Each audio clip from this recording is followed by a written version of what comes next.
नमस्कार दोस्तों, मधुर कथाएं चैनल पर एक बार फिर से आपका हार्दिक अभिनंदन है। तो आज की मेरी कहानी का शीर्षक है घर का नियम। तो चलिए शुरू करते हैं आज की अपनी ये कहानी। बहू, तुम्हें कितनी बार बोला है कि रसोई में बिना नहाए पाँव मत रखना, घर की बरकत नहीं होती है। रंजना की सास ने रंजना को टोकते हुए कहा। सास की बात सुनकर रंजना बोली, वह माँ जी, सुबह सुबह आपके बेटे को बहुत तेज प्यास लगी थी। जग में पानी खत्म हो गया था, इसलिए दौड़कर मुझे रसोई में आना पड़ा, वरना मैं बिना नहाए रसोई में कभी नहीं आती।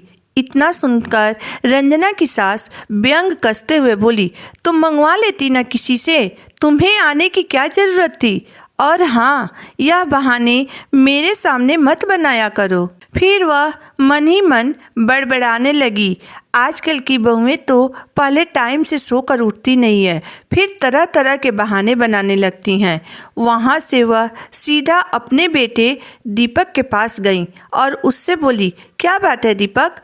बहू बोल रही थी कि आज सुबह सुबह तुम्हें बहुत तेज प्यास लग गई थी। तुम तो कभी सुबह में पानी नहीं पीते हो, फिर आज क्या बात हो गई?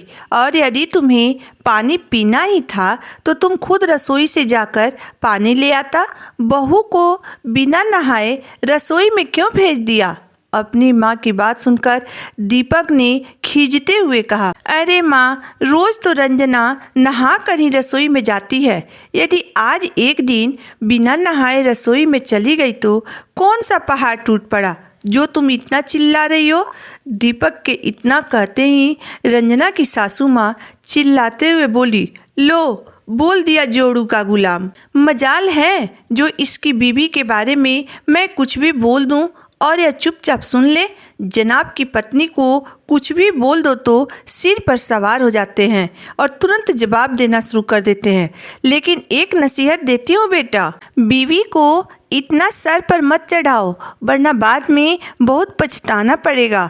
फिर उन्होंने अपनी बहू रंजना से कहा, अगर तुम कल से बिना नहाए रसोई में कदम रखोगी तो मैं खाना नहीं खाऊंगी। सास की बात सुनकर रंजना बोली, यह तो अजीब की जिद है माँ जी।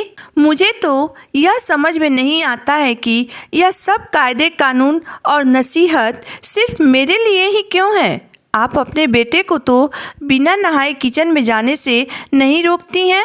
यह कहकर वह नहाने चली गई। कुछ दिन बाद रंजना की ननद शीला अपने मायके आई। शीला अगले दिन सुबह उठकर बिना नहाए किचन में चली गई और 2 कप चाय बनाकर लेकर चली आई और दोनों माँ बेटी बैठकर चाय पीने लगी। तभी वहाँ रंजना पहुँच गई और ननद के साथ बैठकर बातें करने लगी। रंजना की ननद शीला बोली, क्या बात है भाभी, आज सुबह सुबह नहा कर तैयार हो गई, कहीं जा रही हो क्या?